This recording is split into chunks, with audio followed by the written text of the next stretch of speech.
Hello and welcome to this Minecraft guide with me, Groover. Now today I'm going to be talking to you all about iron farms and iron farming, and I'm going to include absolutely everything from the basic single village iron farm all the way up to resettable iron farms. So hopefully by the time you finish this guide, you'll have a pretty clear idea of at least how complicated farms work. Even if you don't feel like building one yourself, you should be able to at least have an idea of what is going on. So we've got a few topics today that we're going to talk about. We're going to talk about doors, we're going to talk about villagers, we're going to talk about villages, and we're going to talk about golems. So we've got a lot to get through, so let's get started.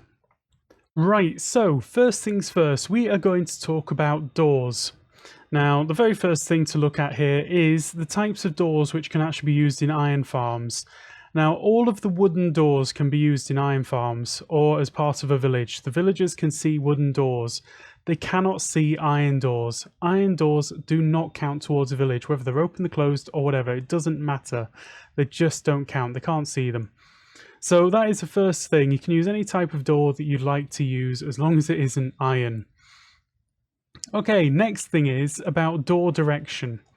Now, often when you're talking about iron farms or you watch a tutorial on a complicated iron farm, they'll talk about the direction of the doors. Now, I always talk about this because it's really important. If you get this wrong, then your iron farm's not going to work. And it's a really basic, simple thing to get wrong. Now, we talk about the facing direction of the door. I'm going to place a door down whilst facing in this direction. And that becomes its facing direction. That is the way that it's facing. This door is facing north-south.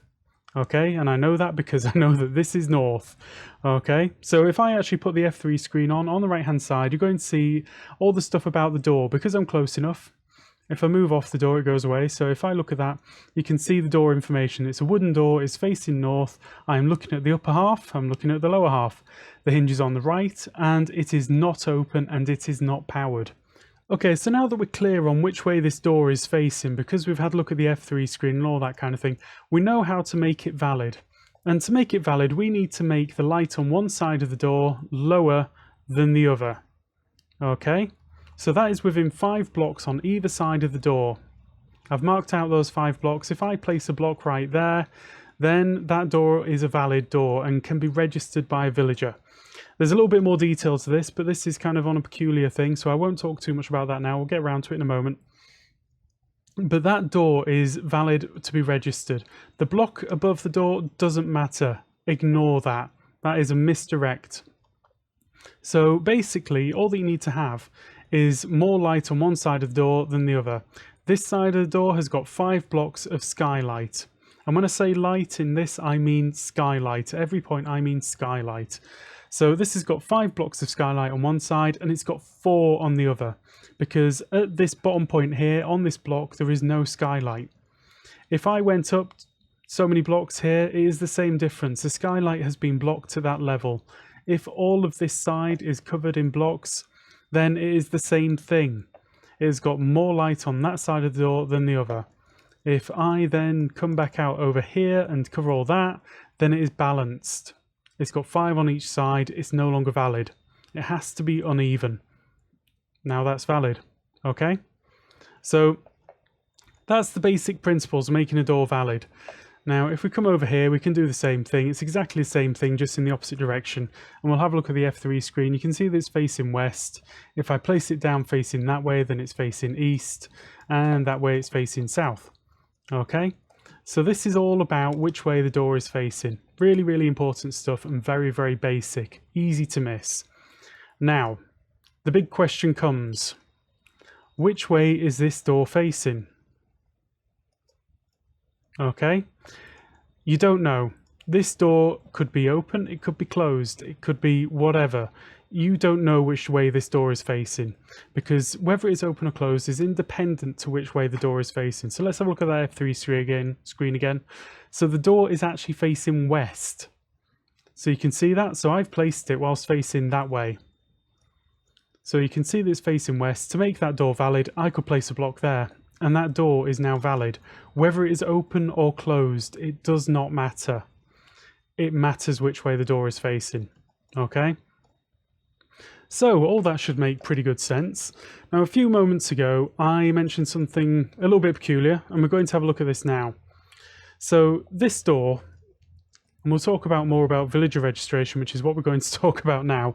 If the villager can only see the top half of the door, like this, and this has still got skylight to it, and the villager can only see the top half, not the bottom half, then the door can't be registered, okay? If the villager can see all of the door, like I say, we'll see this in a moment. If they can see all of the door, then this is registered, or it is valid to be registered. Okay, a little bit of a complicated thing there. But in Java Edition, the villagers can see both the top half and the bottom half of the door independently. If they can see both halves of the door, they'll favour the bottom half of the door. If they can only see the top half of the door, then they will see just the top half of the door, and they'll kind of count it as if it's the bottom half. So the skylight to there, so they'll say this isn't valid because there's only skylight to this point. To make that valid, it needs skylight to be stopped at least there. Okay? A little bit complicated, but that can have an effect on things. So if they can only see the top half of the doors, then the village centre will be higher than it would be if they could see the whole door, or just the bottom half of the door. But like I say, the main thing is, in Java, they favour the bottom half of the door if they can see it. If they can't, then they will register the top half of the door. Okay? Makes sense? So, let's move on to the actual villagers now. Okay, so I've set up this little area here to represent the area that a villager can see. Now, I hope it's not making your eyes go funny, but I think it makes it easy to count.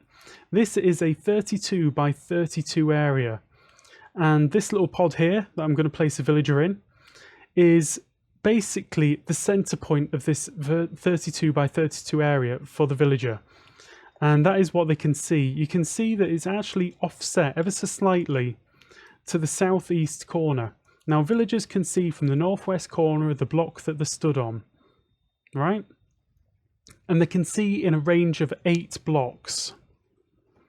However, they will be able to see doors placed at any of these levels. Now, they'll see the bottom of the door for this one, and only the bottom of the door. They won't see the top half of the door. With this one, they can see all of the door, but they're going to see the bottom half of the door and register that. Because I've got this line up here, which is making all of these doors valid.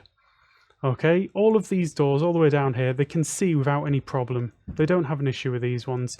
This one here, they can only see the top half of the door. They can't see the bottom half of the door. And like I said over there when I was talking about doors, that will make the village centre a little bit higher than if they could see the bottom half. Usually the village centre will have a tendency towards the bottom half of the door. If they can only see the top half of the door, then it will start at the top half. And like I said over there, this particular setup, they can't see this door at all because skylight is reaching this level here with the top half. Okay, a little bit complicated, but they can see doors at all of these levels. And that is a 32 by 32 by 8 high area. So we'll just have a little look at this guy for a few moments more, just so you can get an idea of what's going on there and where he's stood in terms of everything. He is off center to the southeast ever so slightly. And this is everything that he can see. We could place doors on every single spot in this area, and he would be able to see all of them. He'd be able to see the top half of all of those doors on the bottom layer, and then on the next layer up, it starts to get a bit easier for him. Okay? Right, now that we know what the villager can see, let's talk about how often he's going to look, or how often he checks in this area. Now, if you can imagine, this villager has got a timer on him, which resets when it gets to 0. And it ranges randomly between 50 game ticks and 120 game ticks. Now that is around about 6 seconds at the 120 mark and around about 2.5 seconds at the 50 mark. So between 2.5 seconds and 6 seconds, he's going to do a check for new doors in the area. So what is a villager doing when he performs his check? What he's going to do is he's going to find the lowest X, Y and Z coordinate within his field of view and look for doors there, or look for things going on there. But what we're talking about today is doors and all that kind of thing in villages. So he's going to look for doors in the lowest X, Y and Z coordinate within his view, which to me is over here. This is the lowest X, Y and Z coordinate, because if I switch that on there, you'll see I'm looking towards negative X, negative Z, and it's obviously low on the Y axis as well. And he's going to start off there, and then he's going to start counting up in the X direction. So let's see, that's going to be this way. So they're going to start checking in this direction. And then it goes up a level and comes back to over here and starts checking back. So they're going to check in that direction repeatedly until they get to the top. Then they're going to move to the next layer. Okay, so basically it means that they're going to start checking down there, and when they're finished checking, it's going to be all the way over here. And they're going to have checked every single block between those 2 points for doors. Okay, now this is really important. If you're looking at the resettable iron farms, the check-in order is vital, because that makes a difference as to whether these things are going to work. So when you see the resettable iron farms on most iron farms, it says you've got to build it in a specific direction. And that is mainly because of this. It's because in some directions, doors are going to be registered in a certain order. Okay, so if you can imagine, this guy's out here on his own. He is going to see that door first, and he is going to create a village because there's no villages around, for example. And then he's going to carry on checking, and then he's going to eventually get over here and see this door, and he's going to go, yeah, there's a village nearby, it's just over there, and he's going to register this door to that village. Or if this door happens to be closer to another village, then he'll register it to that. But we'll talk about that in more depth in a moment or two. But the check-in order is very important. So take note of that. It starts off in the low X, Y and Z coordinate within the villager's field of view, and then ends up in the high X, Y, Z coordinate within the villager's field of view. Okay, so we've talked about the doors and we've talked about the villagers. Now we're going to talk about villages themselves. Now this is a village. This is a valid door near a villager that can see it, and that has created a village in this area. Okay, pretty simple stuff. This village has got a radius of 32. Now let's go over here and have a quick look. This is a representation of the village radius, and that radiates from the village center, and this is the minimum radius that a village will have. So even if you got one door on its own, it is going to have a radius of 32. Now, if I try to create a new village in range of this village, and that is in range as in the villages will overlap, then the new door will go to the old village, if that makes sense. So the village will then have 2 doors in this situation. Okay, and the village centre will be moved accordingly between them. But we'll get a little bit more into that in a moment or two when we're talking about the resettable iron farms. If we're talking about just the basic straightforward single village iron farms, this doesn't matter that much. All that you need to know is that if you're building a single village iron farm, you don't want it too close to any doors with villagers nearby. So your breeders and all that kind of thing. Okay, so let's come over here and have a quick look at this. I've got 4 little pads set out, and these are centered on the world center. This is 0, 0 right in the middle here.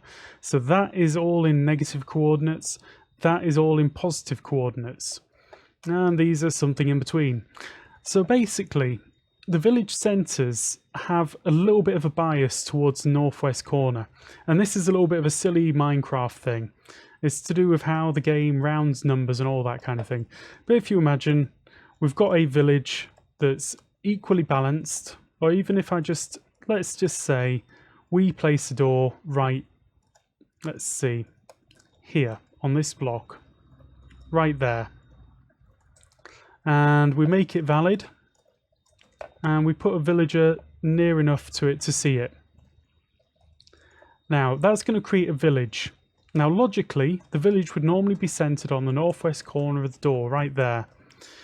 Because of Minecraft mechanics and the way that it works, and we're in the positive coordinates, so let's have a look at that, positive X and positive Z, the village center actually has a northwest bias, and the village center is going to be right there.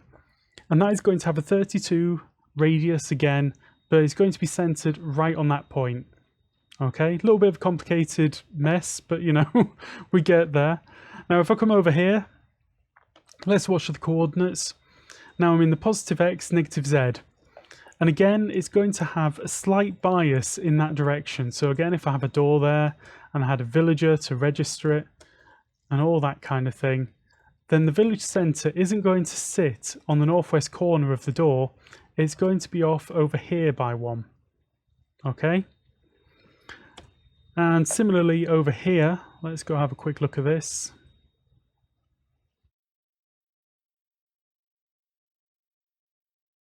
It's going to do the same thing again, but this time it's going to be towards the northwest once again. Let's get that F3 screen back up, and you can see what I mean by the coordinates. This is negative X and positive Z.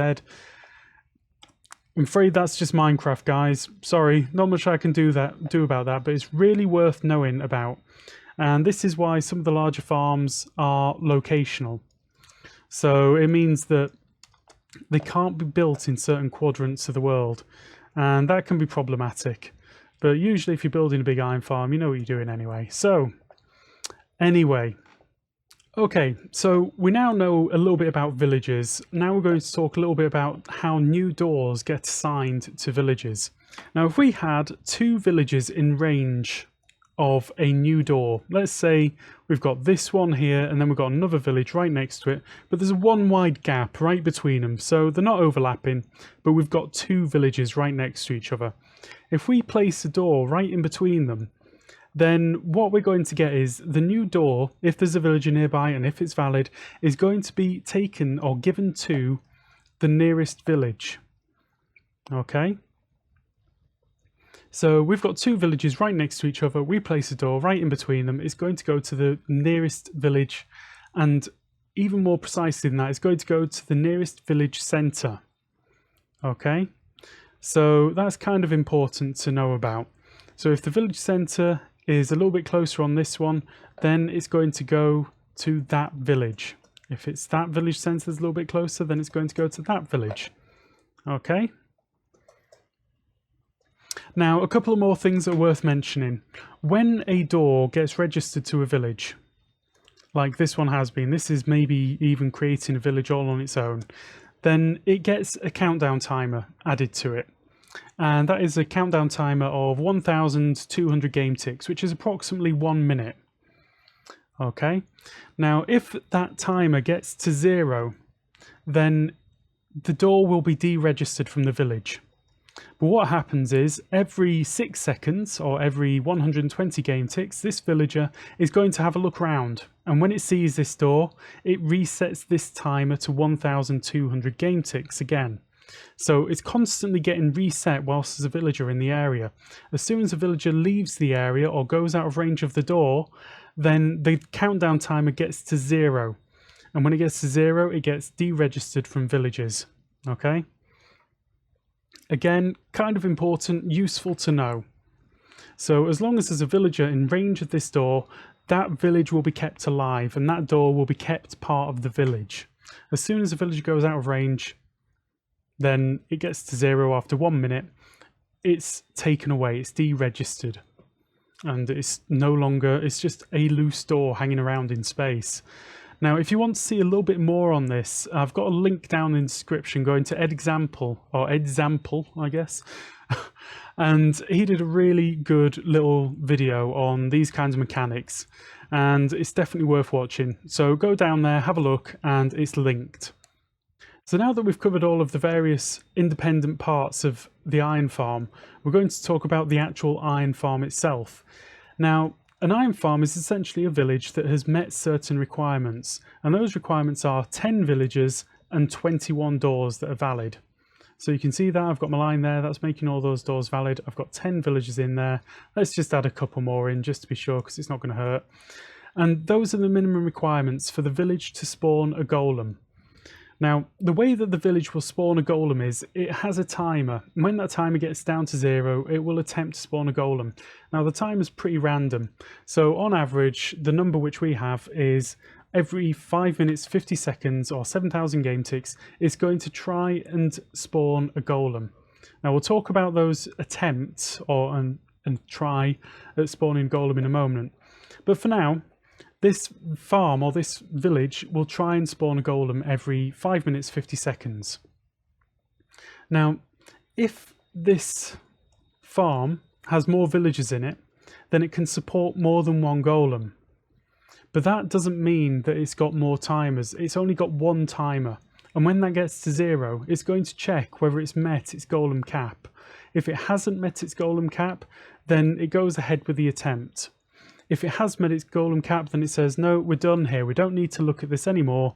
Let's start the timer again and see if we've still hit our golem cap when the time gets to 0. So every roughly every 5 minutes, 50 seconds, it's going to try and spawn a golem. It's going to check whether there's a golem already in the village, whether it's already hit its golem cap, and it's then going to check for spawnable spaces for where it can spawn that golem into. Before we talk about the actual attempt that the golem's going to make to spawn, let's just talk about the villagers for a second or two more. Now, each 10 villagers increases the golem cap by 1. So if this had 20 villagers in it, then it would be able to support 2 golems. If it had 30, it would be 3. If it would be 40, it would be 4. And like I said before, that doesn't actually affect the productivity of the farm. The village only has one timer. When that gets to 0, it will make the attempt to spawn a golem. Okay, so let's talk about the actual golem attempt and spawning mechanics. So I'm just going to come over here and I'm going to place my 5 villagers in here. I've got rid of all of my other villagers around the place so that they don't interfere with this. And 2, 3, 4, Right, there we go. We've got over 10 villagers in there. I've got more than 21 doors. I've got 24 doors in this farm. And what you'll see is I've placed the doors out evenly on both sides, and that's going to make sure that the village centre is right in the centre, somewhere around about here, wherever the centre of this is. So wherever the village centre is where the golem spawning area is. And the golem spawning area is a 16 by 16 by 6 area. So that is represented by these slabs. This is a 16, whoops, this is a 16 by 16 by 6 high area. Okay, and this is where they can spawn relative to the doors. So the village centre is aligned to the bottom of this door right here, and it's right in between there somewhere, right in the middle. So this represents the golem spawning area. Now, if these doors were further away, it wouldn't make a big difference as long as they were balanced and you had a good idea of where the village centre was, and that would be, you know, to equally space them out. Then the village centre is going to be centred, as we spoke about logically, in the -x, -z coordinates, and weirdly over in the +x and the +z coordinates, like we mentioned over there. Then you're going to know where the golem spawning area is. And it's going to be laid out like this on the village centre. Let's take this glass away so you can see it a little bit more clearly. Now, that is the 16 by 16 by 6 area that the golems can spawn in. Now, approximately every 5 minutes 50 seconds, when the village timer gets down to 0 and it makes an attempt to spawn a golem, it is going to look into the village centre, into the golem spawning area, and it's going to just pick a spot at random, completely at random. And it's going to say, is that spot eligible for a golem to spawn on? If it's no, then it's going to try again. Okay, and it's going to try again 10 times, or it makes 10 attempts.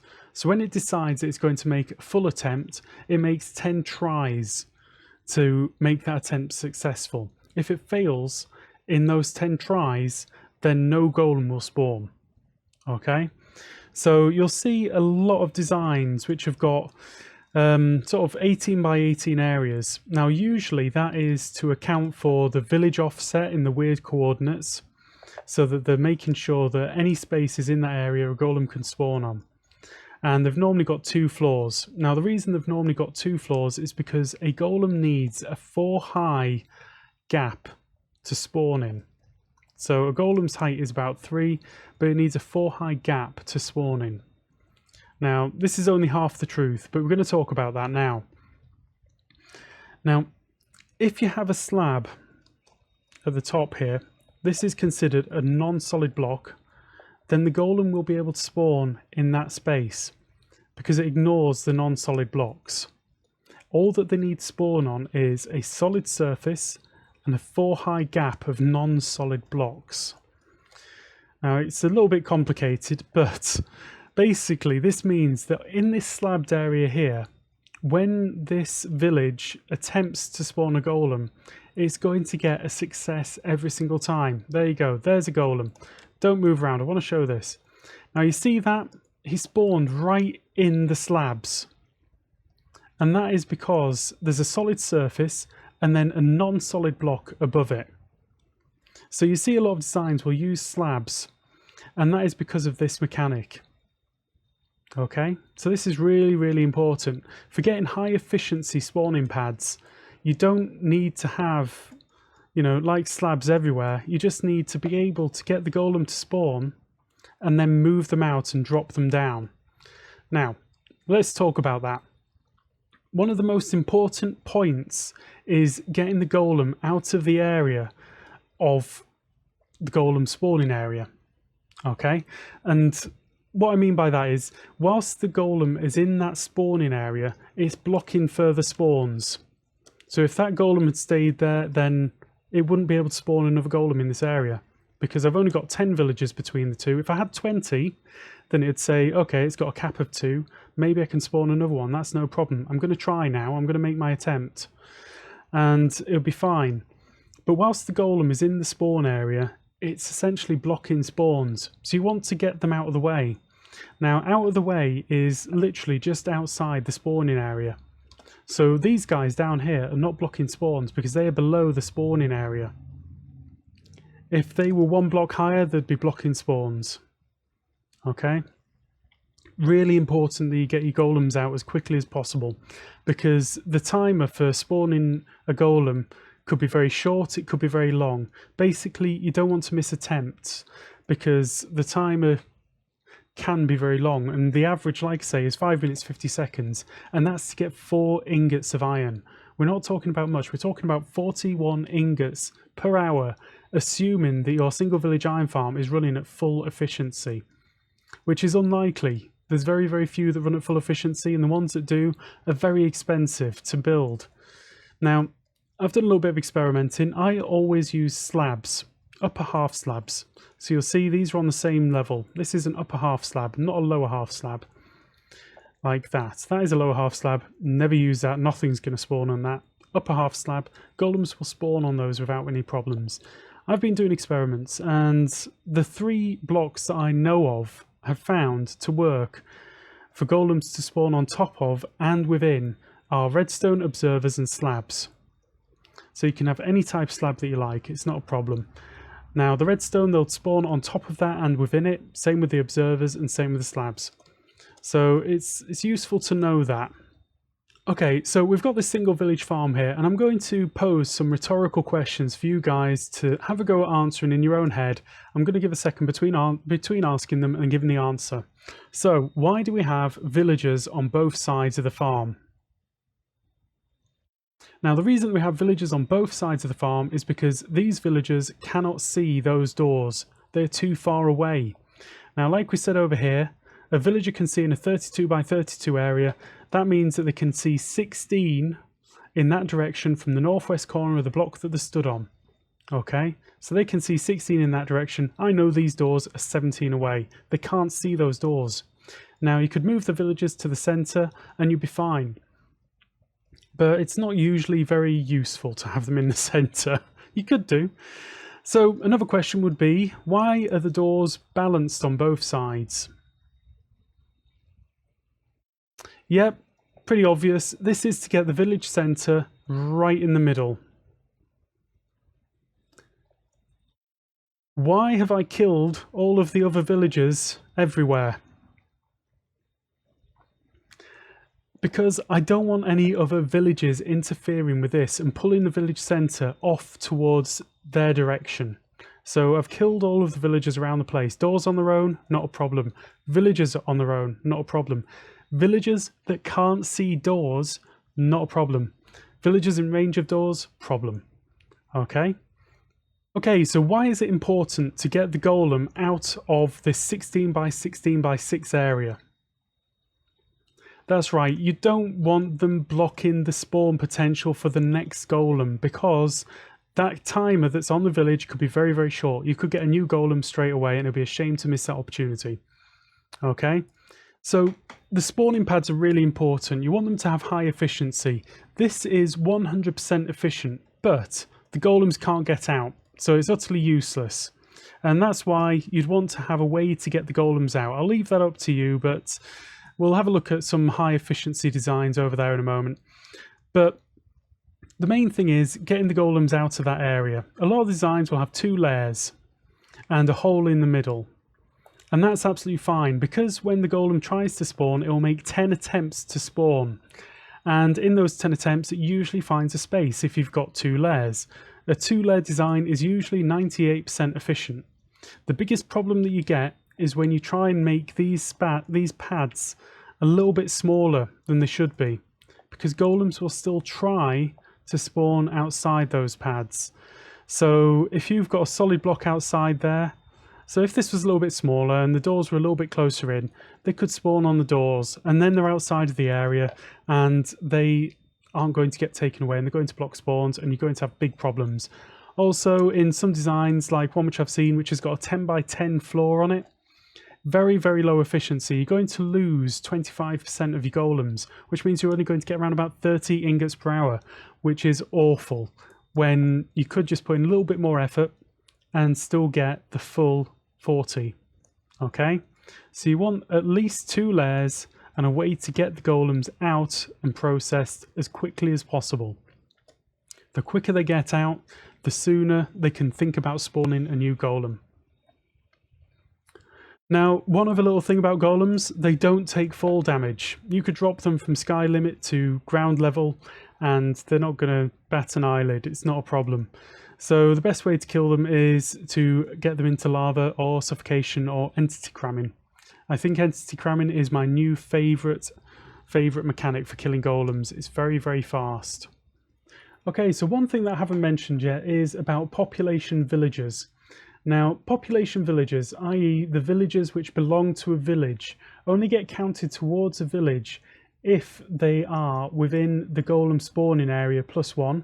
So a villager stood on top of that block there would be counted towards the village population, or if their head is touching the bottom of the area. So right there. So if their head was right there, so if they were stood, where are they? Am I close enough to the ground? Yeah. So if they were stood on that block, then they'd get counted towards the population of the village. And if they were stood on that block, they'd get counted towards the population of the village. And that is true for the entire radius of the village. So the 32 radius that you see over there, anywhere within that area, with the villagers within that kind of parameter, which I'll try and stand back and show you a little bit better, they will get counted towards the population of the village. Now the population decides the golem cap, so it's kind of important to know where your villagers are. Right, so hopefully now you've got a very clear idea of what's happening with these kinds of iron farms, the single village iron farms, and how it's producing iron and why it works. Or maybe if you're troubleshooting, why it doesn't work. Now we're going to go and have a look at overlapping style iron farms, and I'm going to start off with a Titan style iron farm. Okay, so we'll make a start with the Titan, and this is basically going to use all of the mechanics that you've already seen over there and sort of bring it together into something. Now I've got a village marker mod installed on this computer, so I'm going to switch that on so that you can see exactly what is going on.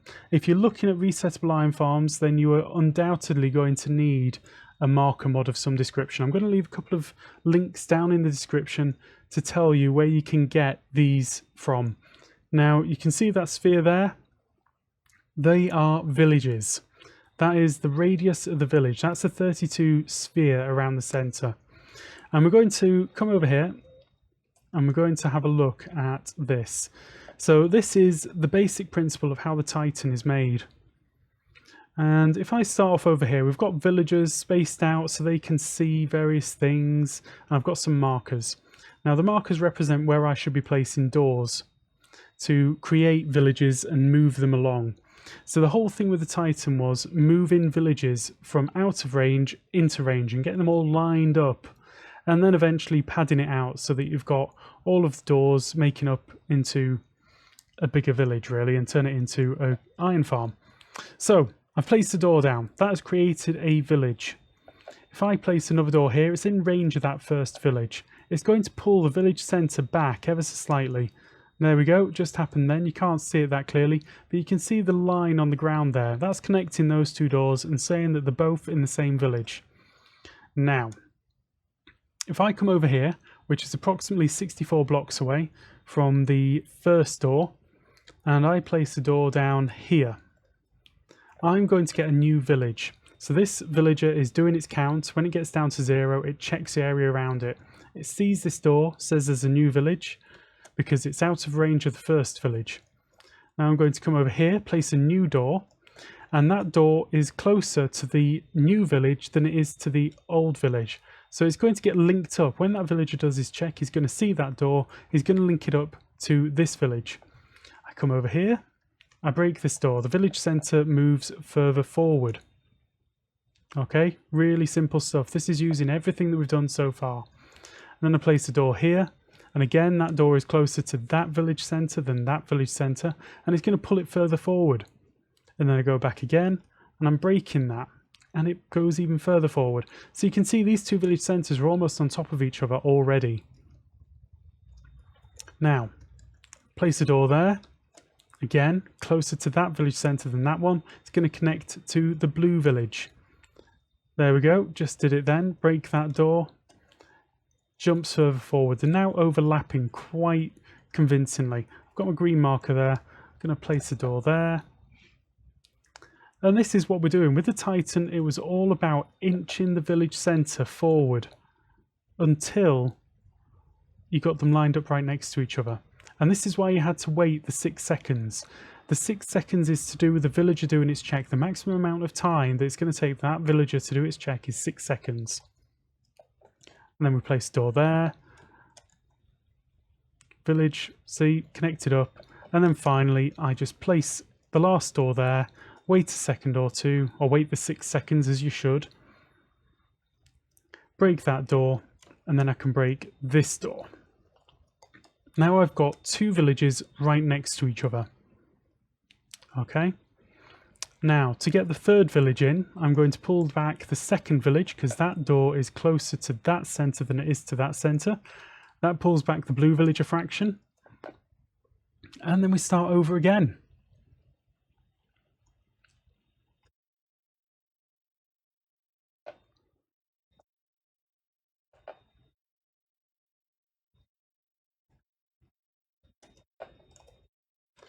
Right, and there we go. That is it. The third village all lined up. Now, what you'd do with the Titan is you'd carry on doing this until you had 32 in a row all lined up with a villager somewhere in the middle that could see them all. And then you'd spend a lot of time tweezing the village out. So let's see, we're in the northwest corner. We're going to check it there. So if I go there, this one should connect to that village. So we should see a blue line turn up in a second. I think, yep, there's a blue line. Now that shouldn't have moved the village. See? And if I do the same there, then it should get another blue line. And then this one should get the pink line. Okay? And then coming onto the other side of the door, yeah, that's going to be made valid. If I do it from the west, again, I should be okay like that. Yep, you see that? So you're kind of just making the village bigger and bigger and bigger, one block at a time, until you get to the point where you're lucky enough. This should all connect up. Please, yes. So that's one way to get the farms or the villages to overlap, and it would be quite time consuming. Now there is another way to get the villages to overlap, and this is probably the main idea that you need to make resettable iron farms. Now you can see this here, this is 96 villages, this is my iron caster, and it took around about an hour and a half or something to reset. I'm not sure, can't remember now, but it took a while to reset, but it pulled in all of these villages automatically with redstone, and not even that much redstone really. And you'll see this is producing a heck of a lot of golems, because every single village is making its attempt at various times. So you've got 96 villages making attempts pretty much all the time. So this is the Panda 4994 spawn pad layout, and the reason this is really good and really high efficiency is because golems will spawn on the northwest corner of the block where they choose to spawn on. So they'll spawn there, and then the water is flowing from south to north, and you could have it going from east to west. It doesn't matter that much, but from south to north, it's pushing the golems off really quickly. They're falling down and getting outside of that golem spawning area. And that means that the farm is ready to try and spawn another golem. This farm has, I think, 30 villagers in it. So it's only allowed to have 3 golems in this area, in this spawn pad area, at any one time. So the faster you get them out, the better.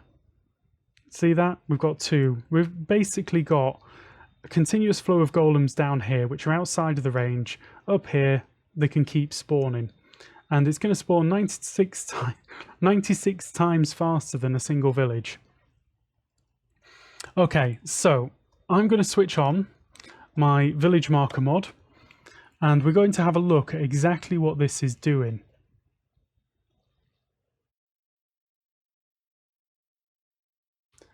And we're going to give it a reset.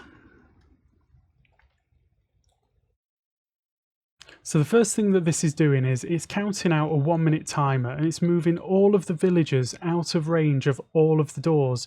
So these guys are down here, those guys are down there, they can't see the doors. The doors, which have got a 100 or 1200 game tick timer on them, are going to be released when that gets to 0, and that is going to destroy all the villages that are in this area, all 96 of them. So let's give that a second and we'll see that happening. Right, here we go. It is releasing them. Massive mess. All gone. So as soon as they're all gone, it is going to start thinking about bringing in new villages. Okay, so to explain exactly what's happening, I thought we'd just pause the build process, and we're going to do this sort of semi-manually so that you get an idea of what's happening. Now, every single resettable iron farm that I know of uses this same principle to get a village into the center and hook it up to one side, and then move it over to the other side and hook it up to the other. So let's come down here. We've got a village in the center already. That's part of my design, that you get a village for free. Now if I put an item in there, that powers this line, and that's pushing that villager in range of those doors. Okay, now this is built in a west direction, so that's west, that's north. So this villager is going to see, when he does his countdown, when he gets to 0 after counting from 120 game ticks down, he's going to see doors at this end before he sees doors at that end. If he saw these doors first, then this would connect up to the village which is already in the center, and that is not good. That's not what we want. So this door is way out of range, and he sees this door first. He says, this is not in range of any village that I know of, therefore we'll have a new village. And then he finishes checks, he gets over here, goes, oh wow, I've got a couple more doors, and he adds them to the nearest village, and that's that one. Okay, so in one movement we have created a new village and moved it from over there to over here, and that is because the 2 doors at the front have got a certain amount of pull, and the average center is further forward than it is back, because more doors to the front than there are at the back, which moves the village center up. Okay, so that's stage 1. Stage 2. Pop down here, put an item in that one. This is pushing these 2 villagers up. Now in normal process, that villager will have dropped down, And those doors, which have got a 1200 game tick timer on them, will start counting down to 0. Okay, so usually he'd have dropped down, but for the purposes of demonstration, we're not going to do that. So those doors, hypothetically, will be counting down and ready to be deregistered. Now these two villagers, this one and the one on the other side there, have popped up. And they have just popped up, and they can just see this row of doors right here on both sides.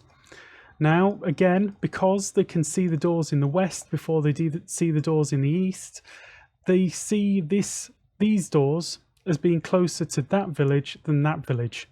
Okay? And then they get pulled forward. The village gets pulled forward because there's lots of doors here, and it's bringing it all the way up to this point. So the village is sitting right in here somewhere, and that brings it quite far forward. Now, stage 3. We're going to connect it to this wing. So I'm going to put an item in there. Again, at this point, usually these villagers would drop down, and the timers would start on these doors. So these doors are being counted down to be released. Right, so what did that do? That created a pulse which moved this piston forward, which means that the skylight can now get straight down to this set of doors.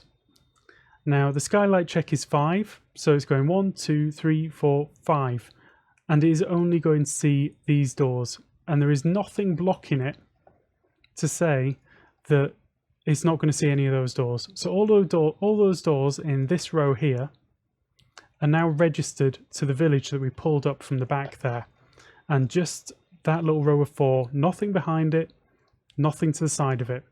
And this is to do with the village, the direction of the doors facing, and you know, just controlling it. The piston head is transparent, the piston itself is transparent, so there's ways of using that. So skylight can go straight through. So you'll see down here, down this row, this has got skylight access all the way up, and that's what you need. Okay, so that's stage 3. We've moved a village from way out there all the way to here.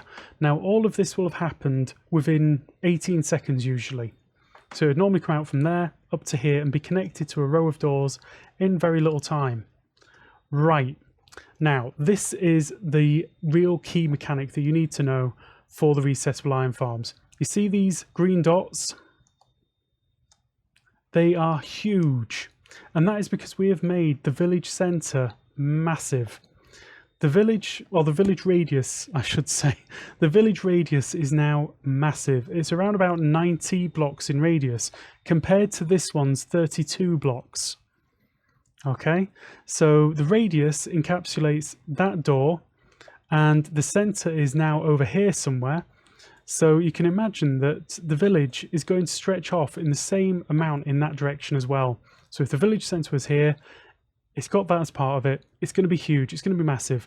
And the key point is that the village is now bigger than the blue village. Okay? It's now stretched beyond that blue village point. And that means that these doors, which normally, when we push the villager up, let's go push him up now.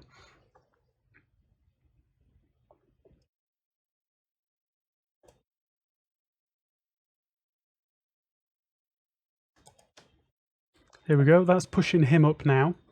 So this villager, or these doors, would normally be out of range of any village. It's out of range of that little blue village in the middle, for definite. And because the green village has been made so big by pulling it in from that direction, it sees it within its range. It says, well, if I create a village here, I'm going to have overlapping radiuses, and it's going to overlap with the green village. It wouldn't touch the blue village, it's going to overlap with the green village, and therefore it has a closer village centre than anything else, so it has to be connected to the green village. And using the right number of doors there, you can actually pull the village centre over. So you'll see right here, this is the back line of the village. This is the west side of the green village now. And that means that when I do the final step, let's do that.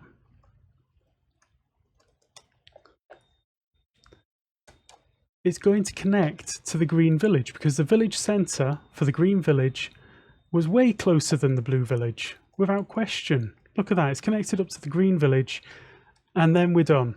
And then we have to wait 1 minute. Well, not really, but you know, we'll talk about that in a moment. But now we have to wait 1 minute for all those doors to disconnect. So I'm just going to pull all of these out, and that's going to make sure that all the villagers that have been pushed up are going to drop down. And then eventually the doors, after the 1200 game ticks, are going to release. Now with this design, because when we move on to the next stage, the previous villager pops up, it means that the 1 minute timer starts quickly. So basically it means that you can get a village centered within 1 minute 6 seconds, because it takes 6 seconds for that guy to register a village and then 1 minute for him to forget it. And as soon as he's forgotten it, he can start making a new village, and that is what he does. Okay, so we're going to wait for this to center. I'm going to fix up the timer, which I broke, so I could do this little display. And then we're going to watch this run for a little bit, and I'm going to commentate it so you get a clear idea of what's going on. Right, and there we go. We've now got 2 villages right in the center. I'm going to pop down here. I'm going to put the item back in the loop. So let's see, I'll put a repeater in there. So we're going to get a new village out there. And like I say, because the villager gets popped up, he can see these doors, creates a new village, pulls it in really quickly because of the detection order. Again, village gets pulled forward because these guys have gone up. This guy's gone down now. He's starting to forget, or these doors are starting to forget they're there. Right, we're now connected way over here. This is going really quickly. And the village is huge. It's absolutely massive. All of the red dots are way up there. We've got the little green village in the middle. And now it's just a waiting game. So this guy is going to release this village first, or these doors are going to forget that they're part of a village first. And then pretty much immediately, well, ish, he's going to pop back up and create a new village that's going to get pulled in. Okay, so we'll watch that now. And we'll try and watch the whole process of the village starting off and getting big and getting pulled all the way over.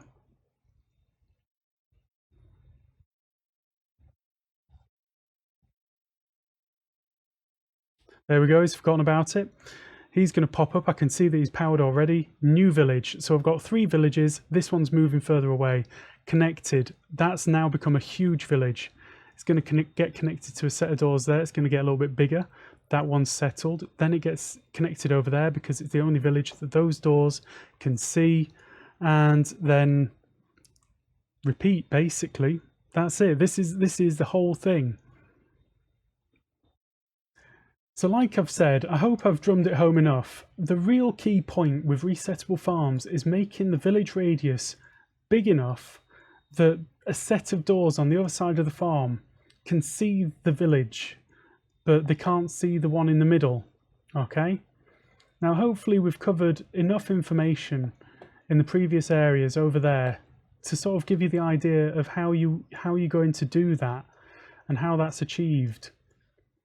And some key points about good resettable designs now is about material cost. You want a low material cost, and you also want a good reset time.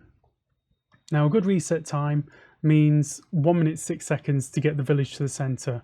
You could have 10 steps to get the village in there, but as long as the next village starts as soon as the first set of doors is released, then it's a good design and you can get things moving through really quickly. So this has got a much faster reset than my previous designs, and that is because I took that into consideration whilst I was designing it. So the main thing is with the redstone on these resettable designs is generally simplifying it, because what you really need is a good 6-second timer, and that's going to power the heart of the machine. This particular machine uses 11 steps, or 11 positions. So it goes around here, it gets back to the beginning within 1 minute 6 seconds, and it's ready to bring in the next village. The rest of it's up to you. It's all about getting a villager to go up and down and push him in and out of range of doors. And that's it. Get the village center really, or the village radius really big, and you know, most of the job's done. So at this point, what's next? What is the next stage of iron farms going to be? There are a couple of things out there at the moment which are really, really interesting. And one thing is about extremely dense door clusters. And that's to do with how many villages can be made in the smallest area. And the reason that you do that is so that you only use fewer villagers in the whole thing, and therefore a bit less lag.